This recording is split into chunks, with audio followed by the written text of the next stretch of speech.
So today I'd like to welcome Andrea Pippins to In the Reading Corner. Andrea is going to talk to us today about her illustration background and also a wonderful new book that she's illustrated called Young, Gifted and Black. So welcome, Andrea. Thank you. Thank you so much for having me. I'd like to start really by exploring your illustration background. I wonder if you could tell us a little bit about how you came to be an illustrator, not just of children's books, but an illustrator. Sure. So I can go way back to when I was a child. I loved drawing. I loved illustrating and writing my own stories, but I didn't really see how I could turn that into a career. I didn't really understand that there were opportunities for, I guess, just myself as a woman of color going into anything like graphic design or illustration, art direction. That wasn't language that I really understood or had access to. But when I got into high school, I saw different things, whether it was on TV, whether it was in film. I saw glimpses of people who were doing art direction or graphic design, again, not knowing that's what they were called, but seeing that they were being creative and that they were producing art and thinking that's something that I could possibly pursue and still be an artist. So this idea of, not wanting to be a starving artist, I wanted to have a career, I wanted to make money and pay my bills, but still being able to produce artwork. So I learned about graphic design and I went to school to pursue a Bachelor of Fine Arts in Graphic Design and graduated, worked for 5 years in the industry. I worked at Hallmark Cards and then went into a completely different field, TV promotion, working at TV Land Nick at Night, where I was designing on-air promotions, and then decided to go back to school to get my master's in graphic design. So along this path, it's all about design, but I'm not necessarily doing illustration. But that was something that I could do, and it was something that I would infuse in my work in different ways. But in essence, what I was doing was graphic design. After I graduated with my master's, I was teaching full-time and really loving to work with the young people, but wanting to have some kind of creative outlet and thinking, okay, I need to do these things on the side so I can fuel my creative spirit. So I was doing a little bit of illustration here and there and producing my own artwork, doing some freelance work, and slowly things started to happen. I began getting more opportunities, art commissions with major brands, and doing things with like the National Museum of African American History and Culture, Free People, which is a clothing company, and starting to feel like maybe I could do this on my own. Maybe I don't have to have this full-time job and then this kind of full-time freelance career happening on the side. It was becoming a point where I had to choose between one or the other. And I decided to take a leap of faith and just pursue the full-time freelance illustration. And even though it had been 15 years of experience, between the professional work, between the teaching and doing illustration, but as soon as I left my full-time teaching job, I was offered my first book deal. And that is what spearheaded the event of me having these multiple book opportunities, which ultimately landed me with Young, Gifted and Black. So I'm interested to know whether there were any mentors or people who inspired you and helped you along that path. For sure. It's kind of an indirect inspiration, but Halle Berry, when she was in the film Boomerang with Eddie Murphy, she was an art director. And again, I didn't know that was what it was called. I didn't have that language then, but she was a woman who had this high role in the creative department. She was a painter and she taught art classes to children on the weekends.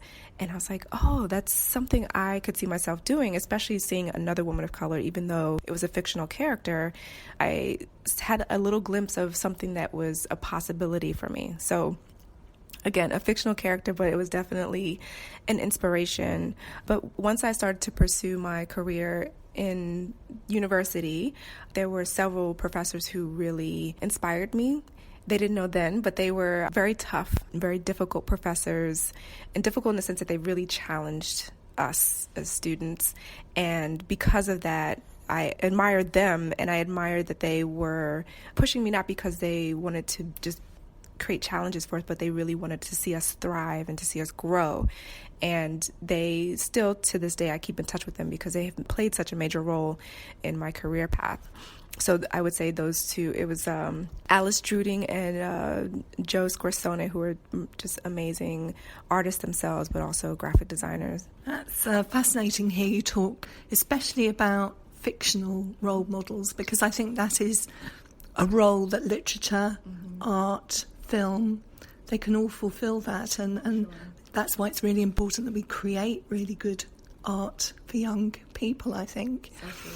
So if we come to your book here, Young, Gifted and Black, when you had this commission, I wondered what creative decisions you were faced with in illustrating this particular book. One of the things I thought of first when I got this commission, well, first of all, I was really, really excited. It just seemed like the perfect project for me because my mission is to create images that allow young people, especially young people of color, to see themselves in these different stories and these different opportunities and different paths.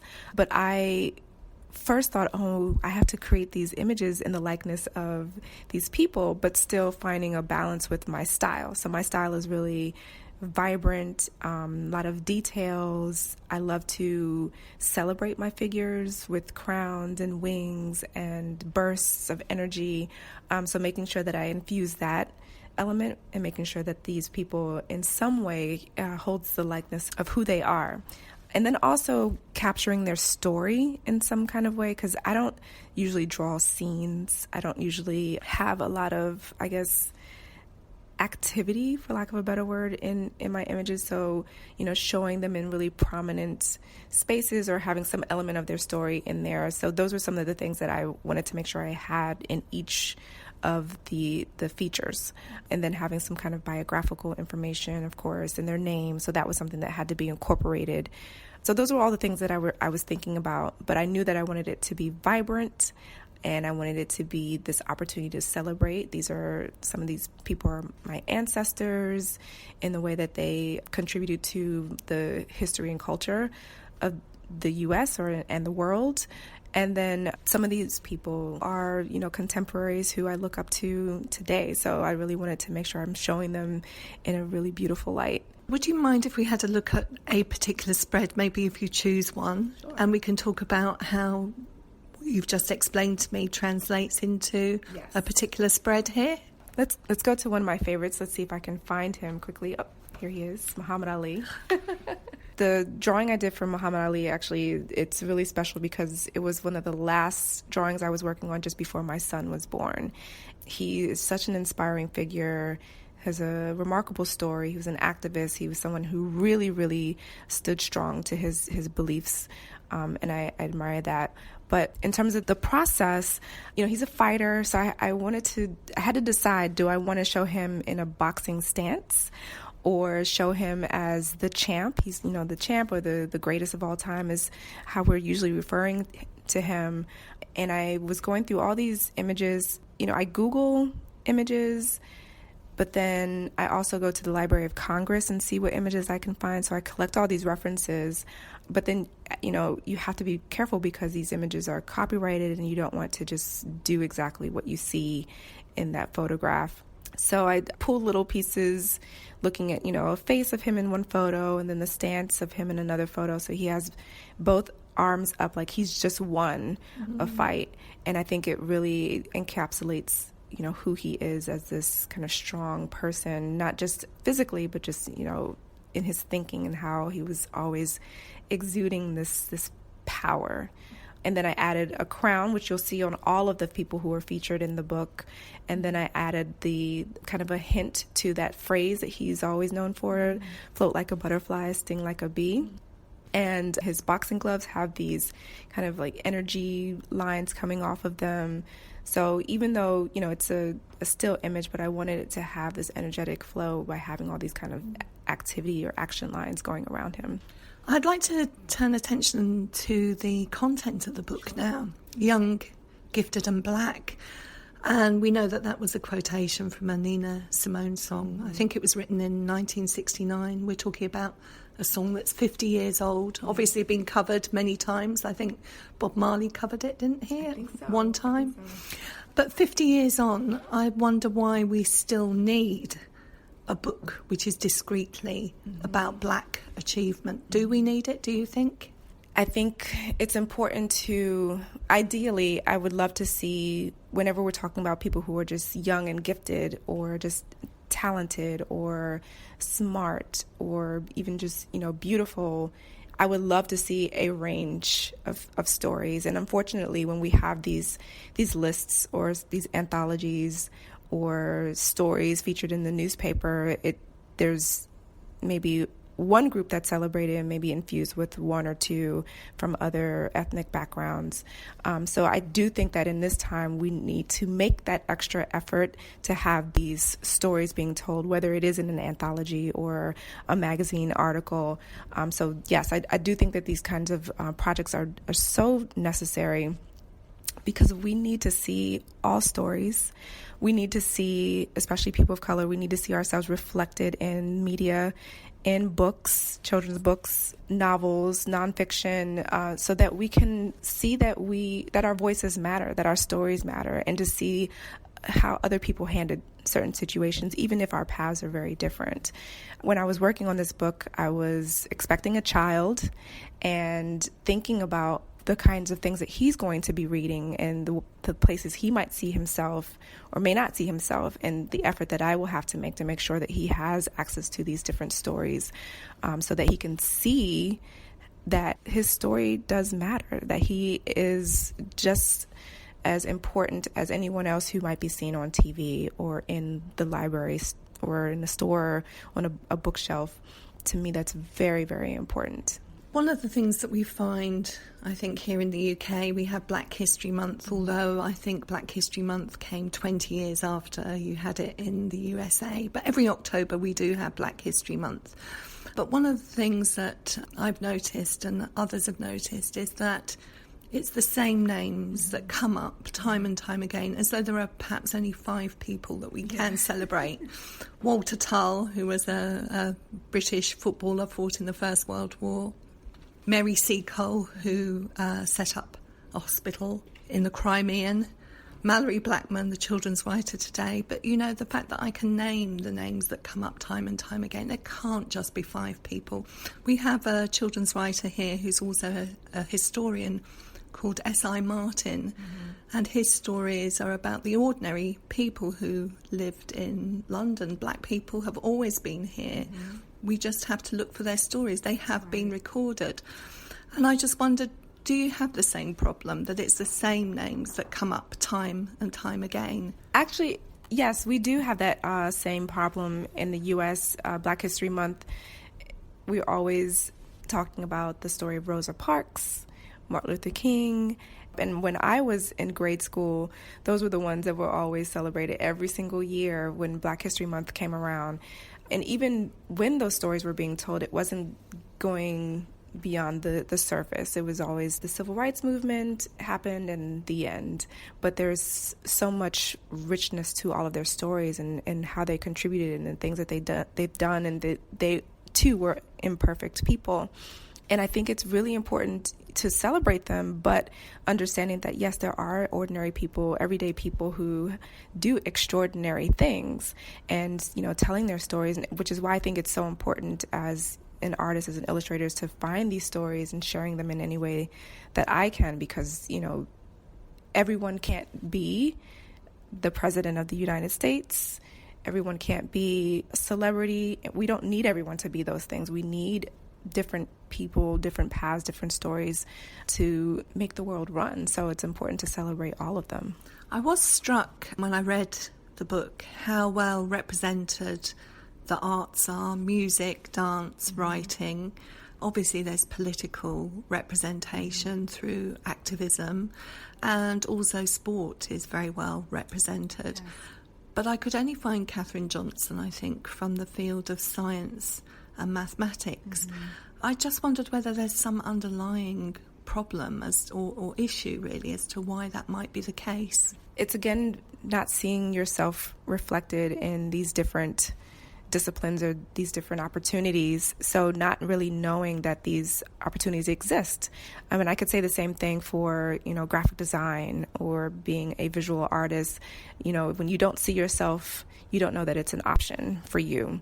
So being a woman of color, being a woman and being a woman of color and not really seeing yourself in the maths or the sciences, you're like, oh, I don't know what I can do with that kind of skill.